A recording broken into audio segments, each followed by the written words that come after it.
You're here. Welcome to the Masterminding Success podcast. They say if you want to be successful in business and in life, then surround yourself with successful people. So pull up a seat. The mastermind is about to begin. Hey, glad you could join us for another episode of the Masterminding Success podcast. We're your host, Keith Wheeler. And Nuria Corby. And what are we talking about today, Nuria? Today we're talking about self-publishing puzzle books. And I think this is going to be another interesting topic. What do you think, Keith? Yeah. I mean, puzzle books in particular are near and dear to my heart. So yeah, it's definitely going to be something that that I think the listeners and viewers will really enjoy. Many people never even thought of creating puzzle books, and so it's a niche that's out there, and it can be very lucrative if done properly. So. Yes, I agree. I mean, I've had a look at the puzzle book niche, and I mean, puzzle books in general is a great niche, but then there are so many sub niches in that as well, because there are all the different types of puzzles. And then if you just pick one type of puzzle, you can niche it down even further. And we're very lucky that we've got Mr. Puzzle Book King on the program as well. I've been called a lot of things, but because you obviously, are quite authoritative on puzzle books, and I mean, I haven't made many. And I regret that, because basically just because I haven't had the time to create more books recently. Mm-hmm. But I'm definitely going to be creating puzzle books, because I think it's one of those niches where you can create a brand around. And if anybody has watched my channel, I talk about branding all the time, because I just think that is such a good way to create more book sales. Because we've talked about this before, you and me, Keith. We've always said that if you are concentrating on a niche, and then you keep publishing in that niche, and you use the same pen name, you'll become known for that niche eventually. And when people buy one of your books and they like that book, and then they look up your pen name and they see that you've got more books like that, then the chances are they're going to be buying more of your books and be a repeat buyer. So puzzle books are just fantastic in the sense that you can create a whole brand around it and a whole business around it. And I think that's something that you have recently created a course about that. Is that right? That's right. As of the recording of this, when this goes live on the 19th, starting on the 20th, it will be live. It's called Puzzle Book Profits. And it's all about creating a puzzle book business. And so it's goes beyond just creating a puzzle book. It really does focus on, like you're talking about, like branding. People, whether it's puzzle books or whatever, not even books, but people buy based on know, like, and trust. And so if you have a brand and people purchase something from you, whether it's a book, a puzzle book, whatever, and they purchase something from you and they like it, you already have their trust. And so there's a much better chance, like you were saying, that they're going to, be a repeat buyer. Mm-hmm. One thing about puzzle books, they're very similar to other no content, low content books. Think of like coloring books, things like that. The biggest difference is, even though they're consumables, they get used, once it's used, they got to buy another one. But with coloring books or journals and things like that, if someone likes it, they can go out and buy that exact same one. But they can't do it with a puzzle book, because if they finish the puzzles in volume 1, they're not going to rebuy that same one because they already know the answers. So you already, not only are you getting that know, like, and trust and getting them into buying, they want to buy another one of your books, but they have to buy, volume 2 or volume 3 or whatever. And so there's a much better chance of getting, again, those repeat customers. And instead of dealing with the 80-20 rule that we talk about, where 80% of your money is coming from 20% of your books, it's so you have one book that's just selling over and over, but the rest of them aren't, because they're one-time use. Then you've got a more evenly distributed amongst your series. Yeah, absolutely. I think that's a really good point as well. And I just to let our listeners know that niches that are similar to puzzle books in that sense are, for example, creating a brand or creating a business around coloring books. Children's books are quite a good one for that as well. Any type of books in educational niches are very good for that. I mean, I can think of so many different book types that you can create whole businesses around. And Right. puzzle books is just, one of those where, I mean, it's the niching down, I think, that really makes it so interesting because, I mean, you know more than me what type of puzzle books there are out there. And Right. I think you could probably say, would you say there are at least dozens of them Oh, or more than absolutely. that? Absolutely. Yeah, So, absolutely.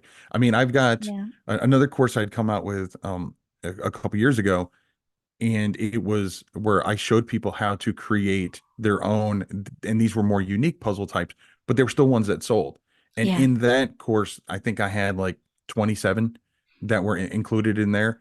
And these were ones that software didn't even exist to do it. So I was showing people how to do it themselves. And that course is actually included in this course. So, you don't have to go out and buy a bunch of different things. And Yeah, so, I yeah, took that course and it was really yeah. good. There were puzzles in there that I hadn't even heard Yeah. of. And Hashi Caros are the ones that everybody likes to talk about just because it's fun to say. I can't pronounce it. So I can't talk about it. Yeah. Yeah, they're very fun number puzzles. Yes. Um and I actually compare when it comes to puzzle, the consumers, I actually compare it to the steamy romance books that are out there only because the how voracious the consumers are. you know they really are. I mean, many times if someone goes out and they buy a word search or whatever, they're buying more than one, or as soon as, like, the moment they get done with it, they'll go out and buy another one. And so they are very voracious, similar to the steamy romance type of the Yeah. audience. But yeah, I mean, and there's so much software out there, and there are some software that come along with the course that we're launching as well, because it's not just me. It's Ken Blutman, who has dozens of softwares that he's created, Puzzle Book Mastery, Kids Puzzle Book Mastery, all that kind of stuff, and that's all included as well. But it's what it really comes down to is there's pretty much any niche that you can think of, there's going to be people that are interested in that are also interested in puzzle books. And they don't have to be just the same old word searchers or same old crosswords. Don't get me wrong, those sell. But there's also a lot of people doing those. And so it really comes down to doing something to make your book different, to make your brand stand out, and then just being consistent with it. Yeah. And so the course that I launched a couple years ago, that there was over 100 videos in that, and those all 100 videos are going to be included in this course as well. Plus, Wow. we created unique things, that unique videos that are just included in this. And what's interesting is that I'm doing it along with Ken. Ken has completely different ways to do things. He works a lot in Canva. I work a lot in PowerPoint. Um, as far as niching, the way he niches, the way he looks for niches is different than I do. And so there's a lot of it's basically like getting three courses all into one, because Yeah. if he were to come out with one and I was to come out with one, and then the old one all together, it's all included. And we're actually doing we're going to do every day, every week, live Q&As, and we'll talk about live topics once a week. Sometimes it'll be both of us, sometimes it'll be one of us. And as of now, it's not like a 6-week program or a 9-week program. We're doing it indefinitely as of now. Wow. So really there's no we haven't set a limit as to how long we're going to be doing those lives. Yeah. And for those people, because I know we'll have people from all over the world, there'll be recordings of all of the lives included in the dashboard as well. So there's absolutely a lot that we've put into this. It's been about a year in the making. That's amazing. Amazing value as well for people, because just to have that one-on-one contact is amazing to have if people have questions, or because it's quite a big thing to create a whole business around a certain type of book. It's not just creating the books, but it's Right. actually creating a business. Creating books is quite easy in comparison to then selling, marketing, and all the rest of it. And I Right. know that your course has got that covered as well, with Yeah. the marketing side of it, and Yeah. that's the I mean, important part, I think. yeah, even including, there's videos on Amazon ads.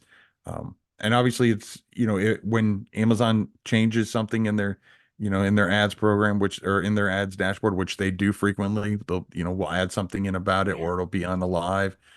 Also, we're going to be doing critiques. So if someone's got a cover that they don't know if the cover's good enough or whatever, they'll be able to reach out to us and we'll be able to critique that. And so you're the biggest thing is, especially when you're doing a brand and you're, building a business around puzzle books, we want to make sure that you don't feel alone. And we're going to have a Facebook group, but I know Facebook isn't for everybody. And so, we'll be accessible through email. Again, we're going to have the lives. It'll be like a group session on Zoom, or it'll probably be Zoom that we use. But, there'll be so many opportunities to, you know, send in questions. If maybe you don't feel comfortable talking in a live setting, that's fine. Send the questions in ahead of time. We'll answer them. Uh, and, again, we'll also have live Q&As. We'll have a topic of the week. And so it's going to be pretty structured. So that way, we don't get off the rails, because with my ADHD, it can be very easy for me to kind of just, go off on side tangents. But yeah, there's definitely going to be a lot of value in it. That sounds perfect, really. And one thing that you mentioned earlier that really kind of brought it home to me, because I've noticed that, especially with puzzle books, they sell a lot, and I find that people that buy puzzle books are real fans of puzzle books. They're really Yeah, into puzzle books, and I think that's because it's a bit addictive as well. it is. It is. I think solving puzzles, it's like playing games. It's like Yeah. it's like creating a business in the gaming industry, for example. It's Right. addictive. It's something that people love to do, and the feeling you get when you've completed a puzzle is, it's a bit of a rush that you get of feeling happy that you've done something really well. And I think that's why people buy so many puzzle books, and that's why so many people are into puzzle books. And there's groups of puzzle solvers out there. Yeah. There's a real community, and to create books, when you have that, it's like I create some books in something that's a hobby, it's not a very well-known hobby, but the people that are into that Right. hobby are really into that hobby.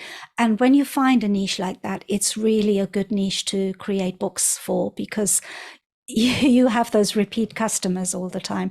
And I think when you mentioned that earlier about, people finish a puzzle book and then they want to buy another one, that kind of reminded me of that it's addictive, and there's people that buy puzzle books all the time. I only have to go into our local supermarket, and on the magazine rack, there's a whole section just for puzzles, for magazines that have puzzles in them, all different types, and people are buying them. Sometimes that shelf's empty. So Yeah. And it's not just, kid, you can do kids activity books and puzzle books. You can do adults. Yeah. I mean, there's very few, if any, niches that someone in that niche isn't going to be interested in doing puzzle books. And like you said, they can be, very, it can be rewarding to finish one. You get that sense of completion. Yeah.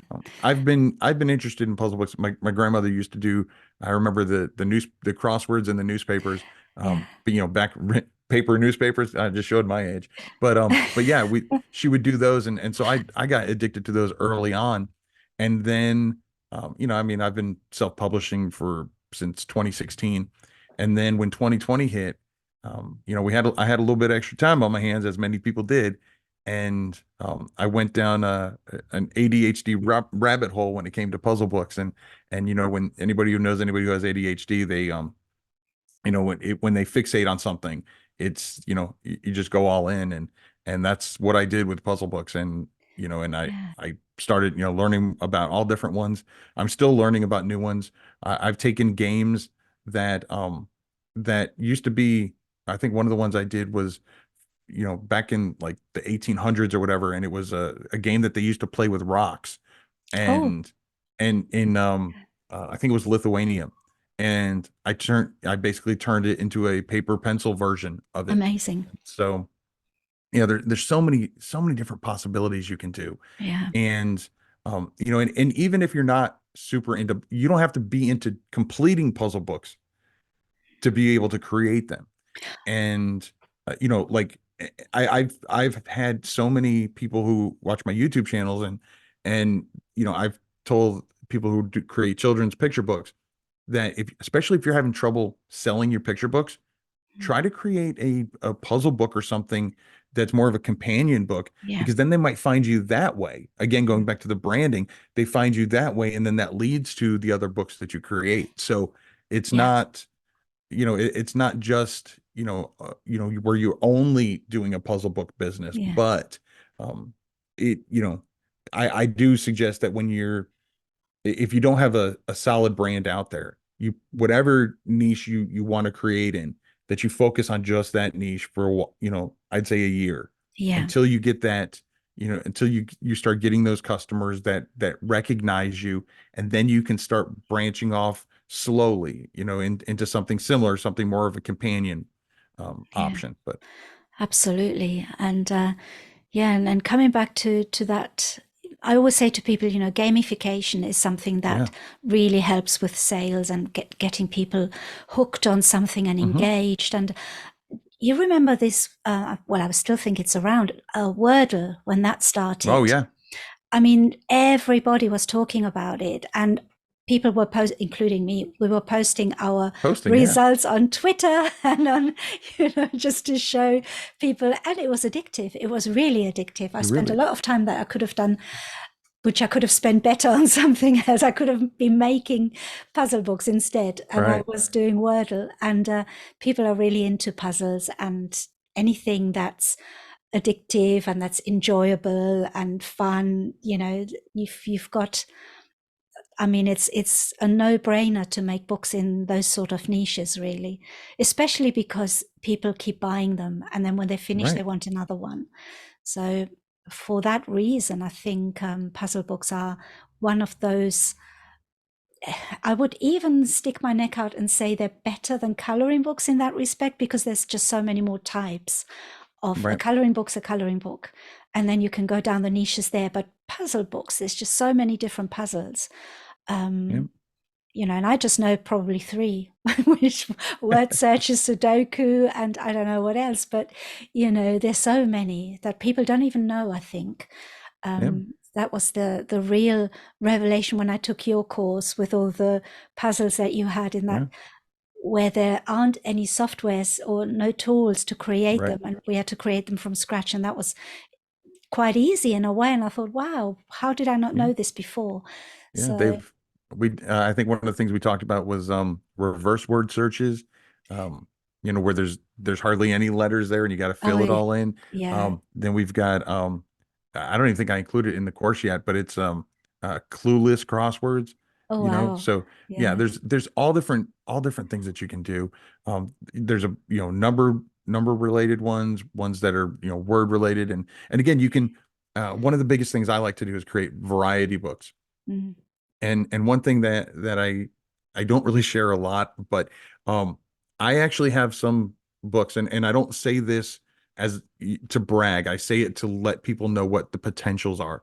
I have puzzle books out there that sell for almost 20 for 1995 for one book, and it's got like 108 pages in it, Yeah. you know.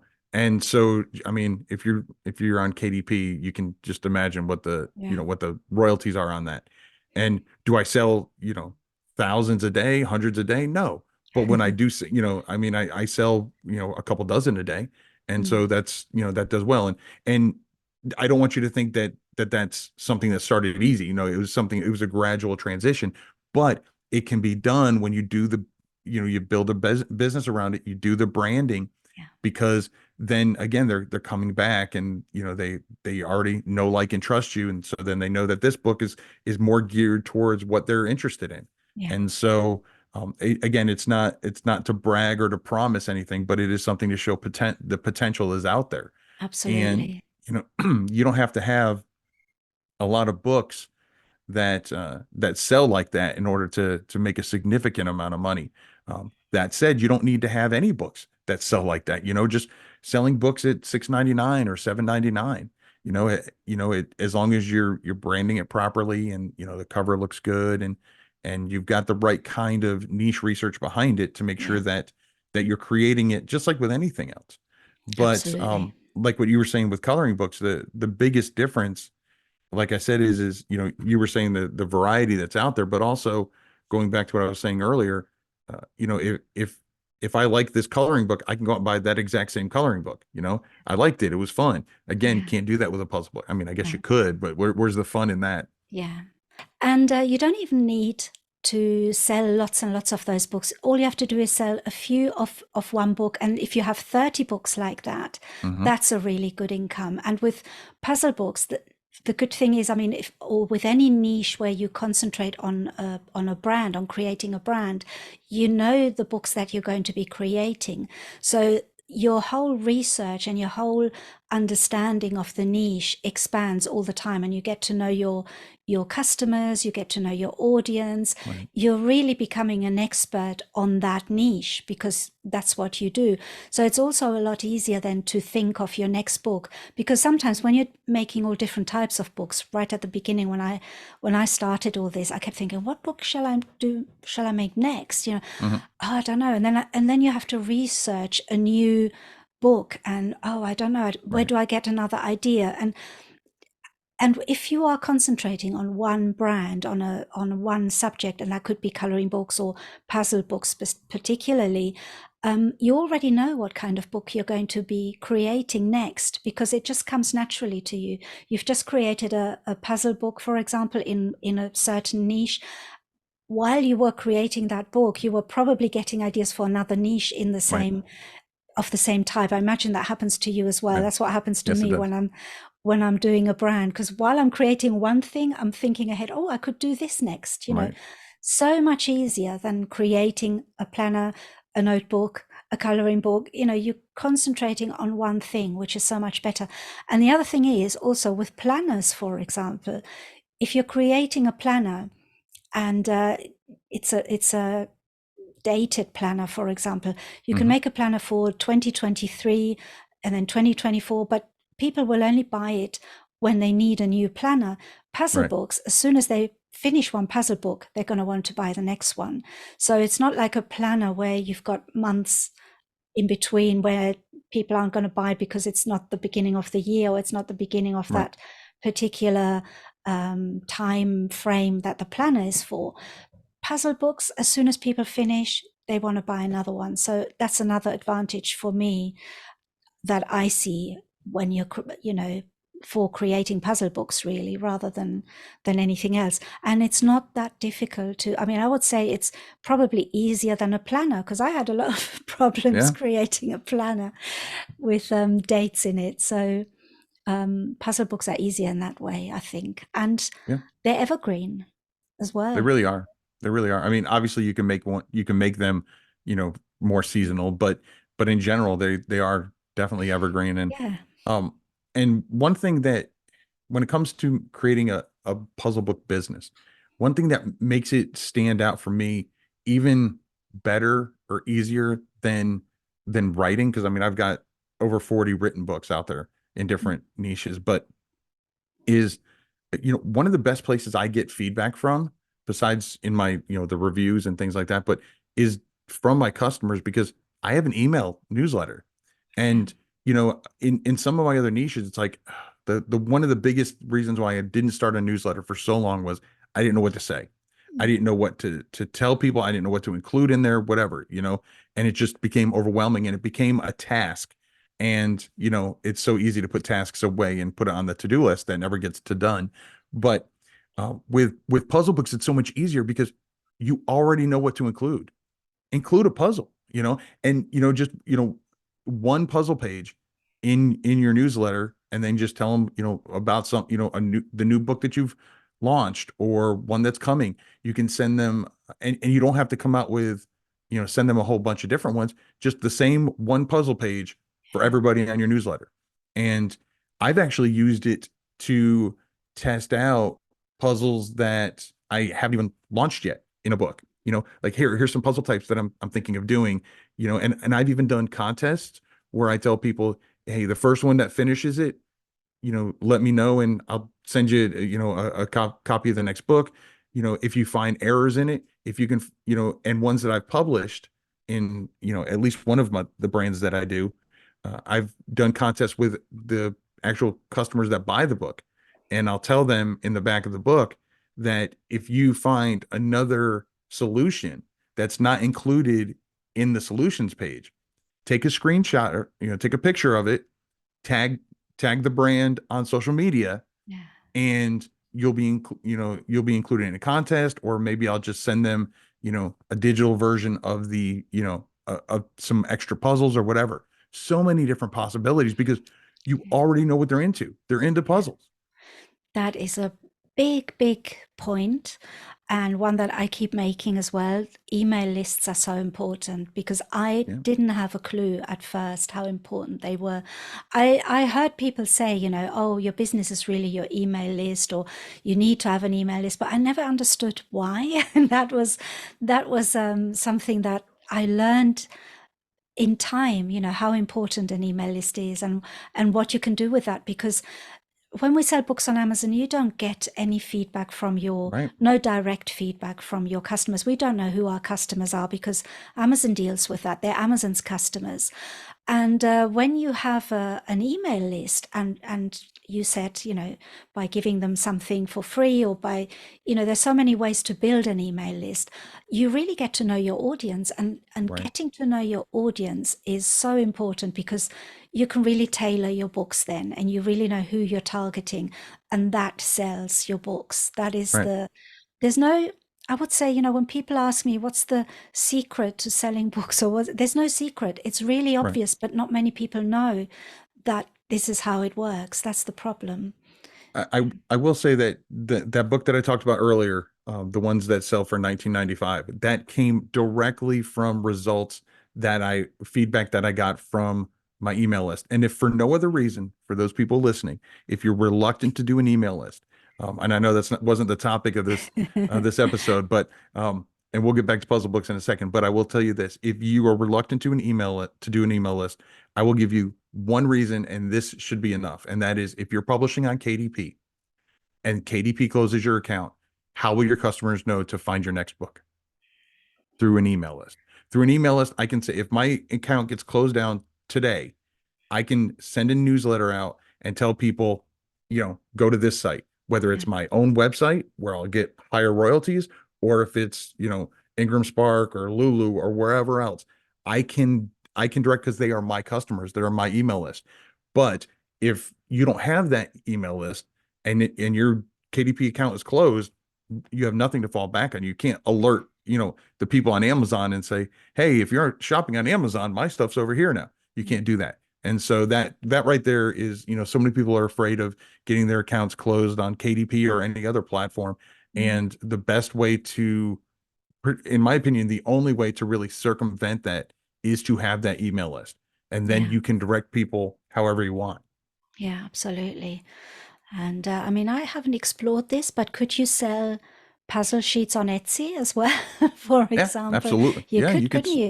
yeah, yeah. Yeah. Yeah, there's so many things that, in KDP you can't sell, puzzle books and things like that as an ebook, but Mm. that doesn't mean you can't do a digital version of it. So Yeah. yes, you can sell them on Etsy, you can sell them on your own Yeah. website or whatever. And so Yeah. yeah, there's so many different possibilities when it comes to puzzle books. Mm.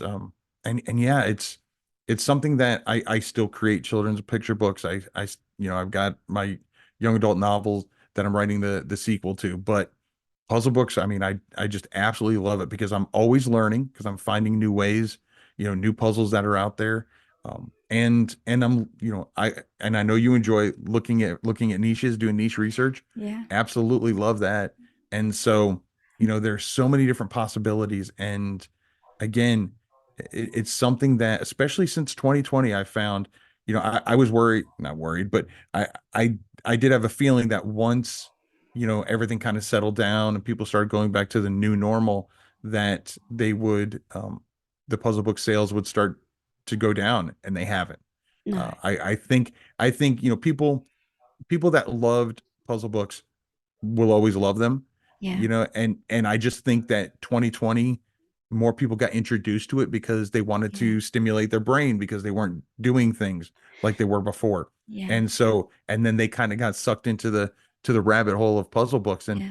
and I love doing variety ones because I'm able to introduce people that, maybe they're, like you were saying, they're, familiar with word searches and crosswords and Sudokus, Mm. and then I can include some Hashiwaka Karos in there, and they're like, "What's this?" And then they end up liking it.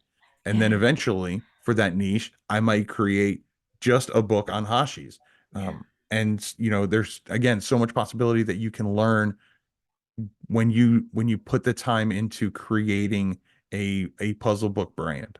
Absolutely. I think this is an amazing opportunity, and it's exciting, and I can't wait to create some puzzle books when I finally find the time, because I just find them really uh, it's addictive to create them as well Right? as to, It is. it's just a different, entirely different world. I've got relatives, elderly relatives, that buy puzzle books because they want to keep their brain active, because Right. they read somewhere that it helps Hmm. with, preventing Alzheimer's and things like that. Yeah.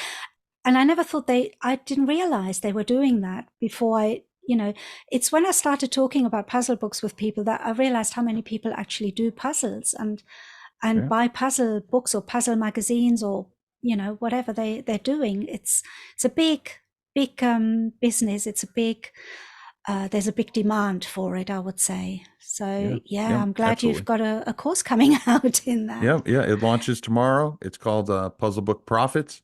Great. And if you just go to puzzlebookprofits.com, we'll include a link in the description. But if you go there, there'll be a little webinar that my partner Ken put together, and it'll show you, he'll show you some examples, and he'll let you know the kind of software that's included that's included in the package.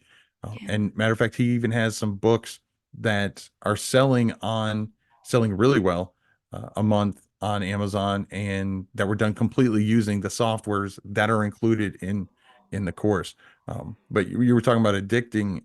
Puzzles can be addicting. I remember I had a conversation with Rachel Harrison's son, who's been a guest on this channel or on this podcast. But she was saying that her father used to be addicted to those Sudokus to the point where her mom had to tell him, "Okay, you have to put it down for now." Like it was, so many people just find peace and serenity in doing these puzzles. There's a right answer. There's, in the life that we live in, there's so many unknowns. And so to have something like a puzzle that you can fill out, and there's actual answers for it, that it makes it really relaxing for many people.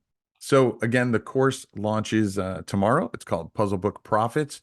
You can just go to puzzlebookprofits.com, and there might be a spot for you to log in just to give like your name and email. It's just so we can see who's even interested in watching the video. And then there'll be a webinar that Ken put together where he'll show you everything that is included, all the software that's included, and he'll even show some books that are on Amazon that are selling, not any of ours, but they were created using the software that we're giving you access to. Yeah. And so you can see, what kind of sales can still be made using the software that we're including. And again, we'll also, in the webinar, you'll learn about, the things I've kind of already told everybody, that we're doing the Yeah. weekly lives, and the puzzle book domination has over 100 videos in it. That's included. So And I yeah, think, I mean, I had a look, and I think it's important to say that it's not just a course on how to create puzzle books. It's a course yes, on how to create a puzzle book business. And I think that is the important bit, because there are lots of softwares and tools that show people how to create hmm special types of puzzle books. But this is not only are there many more puzzle types included, but it's also more importantly about creating a puzzle book business. And I saw that it includes marketing lessons and all sorts of other Right. things that go into actually creating a brand, a business.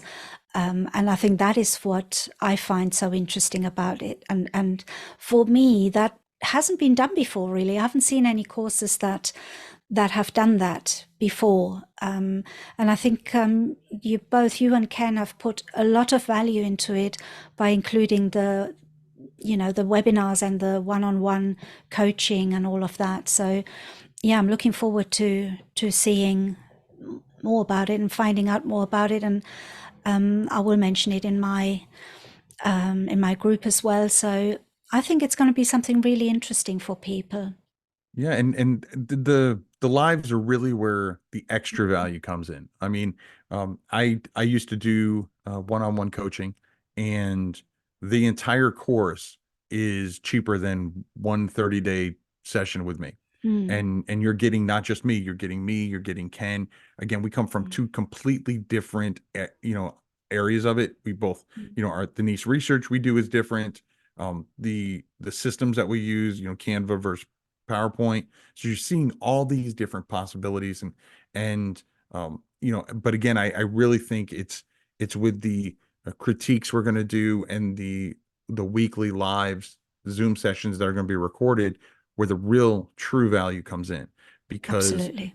it's everybody's different. Everybody learns differently, and so in order for us to help the customers and help our students as best we can, we really, those lives are something that we're really not going to hold back on. And we're going to just be as transparent as possible, and really do our best to help everybody succeed. Because the truth is if your business succeeds, that just Yeah.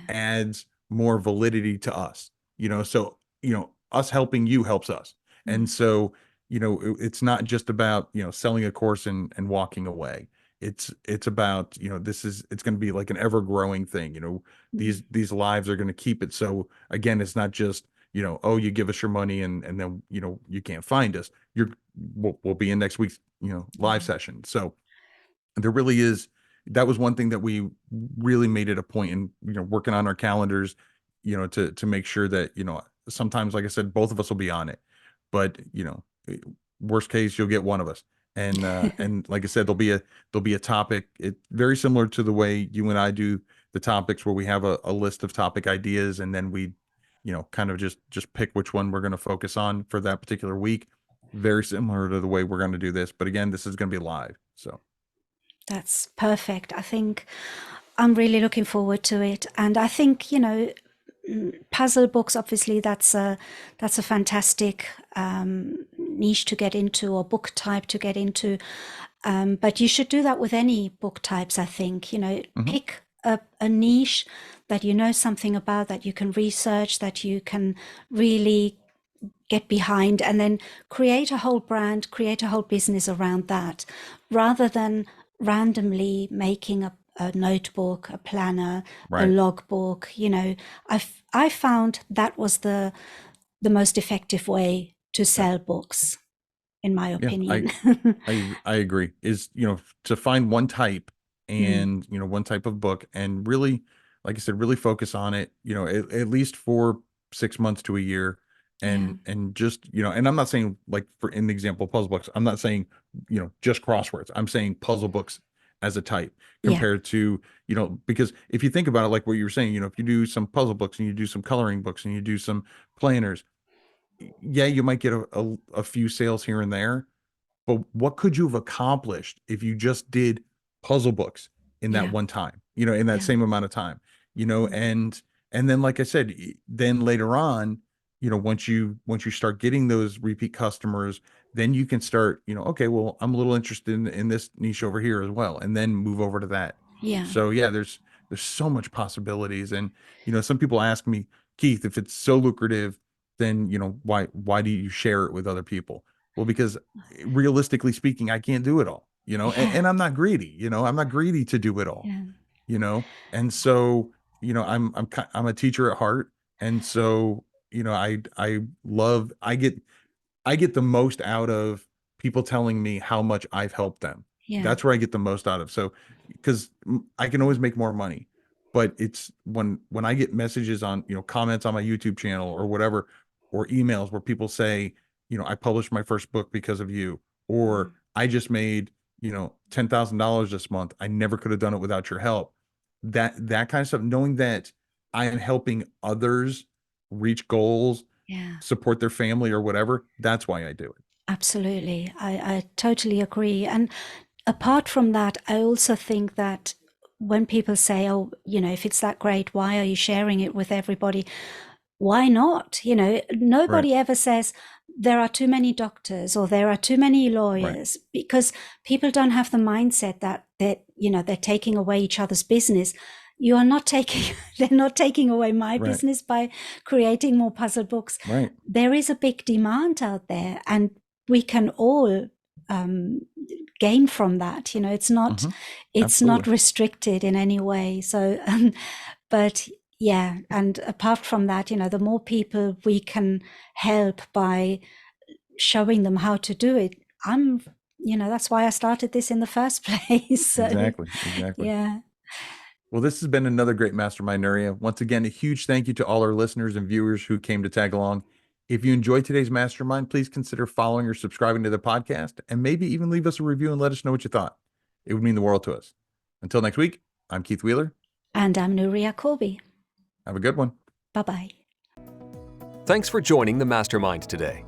Be sure to follow the podcast on your platform of choice and tell a friend who would enjoy it too. Your support is greatly appreciated. This has been the Masterminding Success Podcast.